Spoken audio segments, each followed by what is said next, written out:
session we are going to discussing about operational amplifier.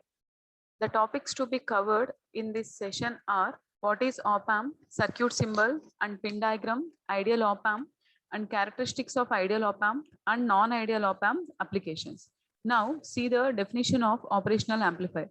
Generally, operational amplifier is used to perform the several applications like adder, subtractor, multiplication, division, etc. Normally, an op-amp is a directly coupled high gain IC amplifier with two high input impedance terminals and one low output impedance terminal. Now, the op-amp consists of differential amplifier as input stage and an emitter follower in the output stage. So, the total operational amplifier can be available in the form of a single package of IC. So, as we know already, operational amplifier is nothing but one of the example of linear IC. So on the top of the IC, we have a number. Based on that number, we can identify if it is operational amplifier or not. So the IC number of op-amp is IC741. So based on that, we can identify which is op-amp. We have a several examples of linear ICs are there. That is operational amplifiers and timers, voltage regulators. So based on the IC number, we can identify the op-amp. So the op-amp IC number is 741. Now the operational amplifier is a highly direct coupled high gain differential amplifier. So internally it having the cascaded number of differential amplifier. So it has some characteristics. To satisfy that characteristics, at the input side it consists of dual input balanced output differential amplifier, and at the output side it consists of push-pull complementary or push-pull symmetrical pair amplifiers. Now generally the operational amplifier, it was originally designed to perform the mathematical operations like integration, multiplication, differentiation, etc. And moreover, along with the operational amplifier, if you are going to connect any feedback circuitry to this, it can act as in different applications like filters, oscillators, multivibrators, etc. So that's why it's referred as an op-amp. Nothing but it performs operation as well as amplification. Now here the figure shows a schematic symbol of operational amplifier. The schematic symbol is nothing but it looks like a triangle. It consists of two input terminals. The two input terminals are inverting input terminal and the non-inverting input terminal. Here the inverting input terminal is labeled as negative and non-inverting input terminal is labeled as positive. And it's having two supply voltages, that is plus VCC and minus VCC, and we have the output. So this is a schematic symbol of operational amplifier. Let's see what is the meaning of non-inverting input and what is the meaning of inverting input. If you are giving input voltage across the non-inverting input terminal of the op-amp, we'll get the output is in phase. That is, there is no phase shift. For example, if you are giving input across the inverting input terminal, the output is will get the out of phase, that is 180 degrees phase shift. So this is a schematic symbol of operational amplifier. Now power supply or circuit symbol of the op-amp. Even though if you are giving input signal to the operational amplifier without giving power supply, it can't work properly. So here to give the power supply, here we are using two batteries. From the battery, positive supply voltage is given to the one of the terminal of your operational amplifier and the negative supply is given to the another terminal of the op-amp. The common terminals of V plus and V minus are connected to the ground. Otherwise, twice the supply voltage gets applied and damage the op-amp. So this is a power supply diagram of operational amplifier. So we have a power supply range to the operational amplifier, that is plus 5 volts to plus or minus 22 volts. Next, IC pin diagram. So the pin diagram of IC, this figure shows the pin diagram of IC. It consists of 8 pins, each and every pin having some specification. Let's see the pin description of each and every pin of the IC741. As I said you already, op-amp IC number is 741. Now here we have 8 pins. First pin is offset null. First pin and the fifth pins are offset nulls, which are used to make if any unwanted input voltage is there due to the power supply voltage without giving input voltage, to make that voltage to zero, nullify that voltage, we are using the first pin and fifth pin. Coming to the second and third pin, here we have for your operational amplifier, we are having two input terminals, that is inverting input terminal and non-inverting input terminal. So second pin is inverting input terminal, it is labeled as negative, and third terminal is non-inverting input terminal, it is labeled as positive. Next, two supply voltages, that is plus VCC and minus VEE. So the range of these supply voltages are plus or minus 5 volts to plus or minus 22 volts. Next, eighth pin is not used, that is not connected. So this is a pin description of IC741. Next, so in operational amplifier, we have a ideal operational amplifier and practical operational amplifier. First, we'll see the ideal op-amp. So this is a circuit diagram of ideal op-amp. As we know already, the operational amplifier having two input terminals, that is inverting and non-inverting, and the output terminal, that is sixth pin, and plus VCC and minus VE. Now in ideal op-amp, we have some characteristics, that is it offers high input impedance at the input side to avoid the loading effect and low output impedance at the output side. So this is in ideal op-amp. That's why it having the infinite input impedance at the input side and low zero output impedance at the output side. Let's see what is the meaning of infinite input impedance. For example, if our op-amp having infinite input impedance, it doesn't draws any current from the preceding stage. From that, we can say any source can drive your operational amplifier. So nothing but there is no loading effects of the preceding stage, because the input side, the op-amp will having the infinite input impedance. Now coming to the output side, it consists of very low output impedance. That means zero output impedance in ideal case. Zero means there is a maximum current will flows, right? So from that, we can say the op-amp can drive the number of sources. And also from the derivation also, we can tell the operational open loop voltage gain of op-amp is infinity.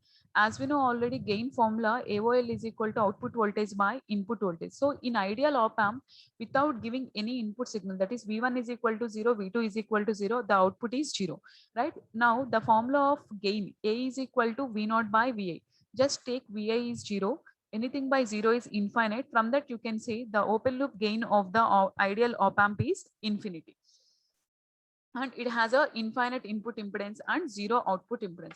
So coming to the characteristics of ideal op-amp. So these are the list of characteristics of the ideal op-amp. The first one is infinite open loop voltage gain, that is denoted by A. A is equal to V0 by I. VI is 0. Anything by 0 is infinite. We can say the infinite open loop voltage gain for the ideal op-amp. Next, second one, infinite input resistance. That means at the input side, the op-amp, ideal op-amp having the infinite input resistance. That means it doesn't draws any current from the preceding stage. There is no loading effects of the preceding stage. So any source can drive your operational amplifier easily. Next one, zero output resistance. That means if the resistance is 0, there is a maximum flow of current will be there, right? So from that, we can say the operational amplifier can drive number of sources. Next, zero output voltage when input is 0. If you are giving input is 0, V1 is equal to 0, V2 is equal to 0, we'll get the output is 0. Next, infinite common mode rejection ratio. What is the meaning of CMRR? Means CMR, common mode rejection ratio. In operational amplifier, generally the operational amplifier can act as a differential amplifier. Nothing but the output of the op-amp is difference between the two signals. That means V0 is equal to A into VD, difference between the two input signal. From that, we can say the op-amp can act as a differential amplifier. So from that op-amp, we'll get the common mode gain and differential mode gain. So now the common mode rejection ratio is the ratio of the common mode differential mode gain to common mode gain. So now the ideal op-amp will have the infinite common mode rejection ratio, so that output common mode noise voltage is 0. So it having it can capability to reject the any common mode signal is there at the input side, and will get the noiseless signal at the output side from the operational amplifier. Next, infinite slew rate. What is the slew rate? Slew rate is nothing but the rate of change of output voltage with respect to the time. That is a slew rate. Now the operational amplifier, ideal op-amp will having the infinite slew rate. So these are the character in, and some extra characteristics are also there.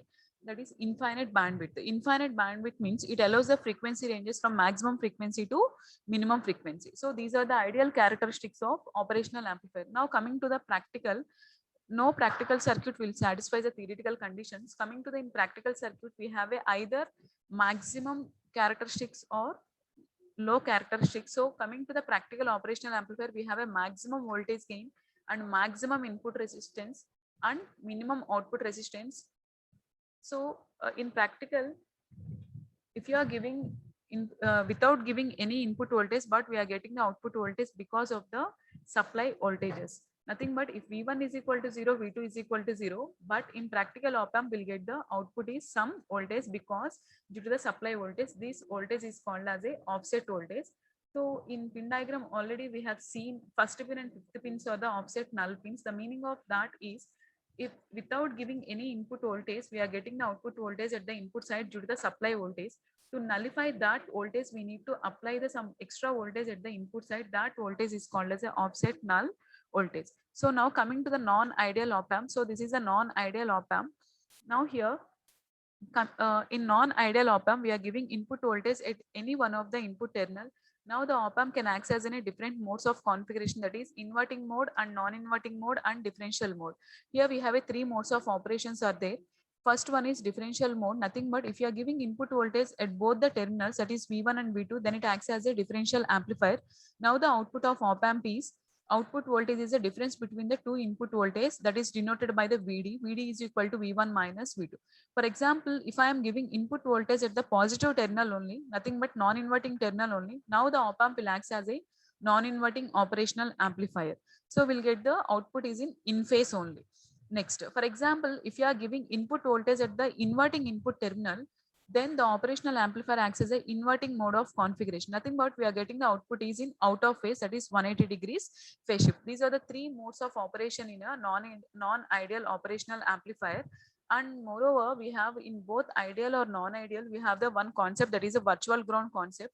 So the name itself, virtual ground, the meaning of it is one of the terminal is not physically connected to the ground, but if any one of the terminal is connected to ground, automatically opposite terminal is also connected to ground through the virtually ground, but physically it is not connected to ground. So that is the meaning of virtual ground. Next, applications of the IC. Some applications of IC here we have 2 types of applications for your operational amplifier, that is linear applications and non-linear applications. First we'll see the linear application. For example, if I am going to design the operational amplifier along with the resistors or passive components, then that circuits are called as a linear circuits, or that circuits are called as a linear applications. The examples of that linear applications are integrator, differentiator, adder, subtractor, and instrumentational amplifier.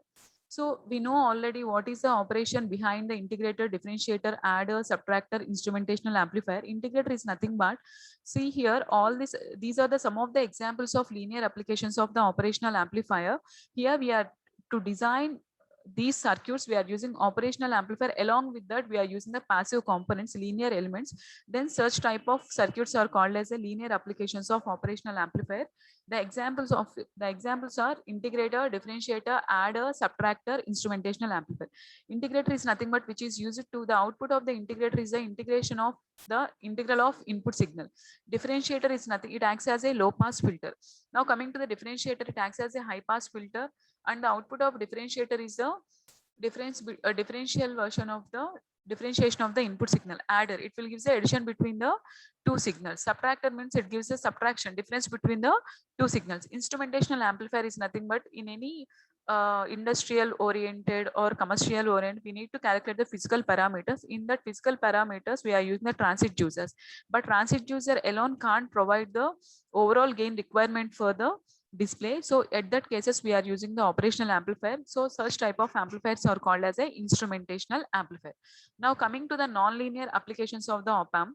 Non-linear. So here to design the non-linear applications along with the op-amp, resistors, capacitors, and we are using the diodes and transistors also, active elements. Such type of circuits are called as a non-linear applications of the operational amplifier. So the examples of non-linear applications are comparator, sample and hold circuit, and log and anti-log amplifier, Schmitt trigger.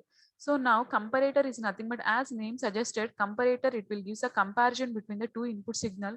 One is non-reference voltage and another one is input signal. Now your comparator output is in the form of square wave.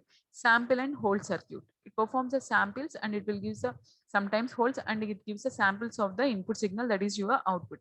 Log and anti-log amplifier will get the logarithmic outputs in terms of logarithmic or anti-logarithmic. Schmitt trigger is also called as one type of comparator. It is used to generate the square wave only based on the upper trigger point and lower trigger point. These are the some of the applications of operational amplifier in non-linear manner. So in this session, we have discussed what is operational amplifier, that is definition of op amp, and schematic symbol of the op amp, and IC number, ideal op amp and non-ideal op amp, and characteristics of both ideal and practical, and what are the applications of the operational amplifier, that is linear and non-linear applications of op amp.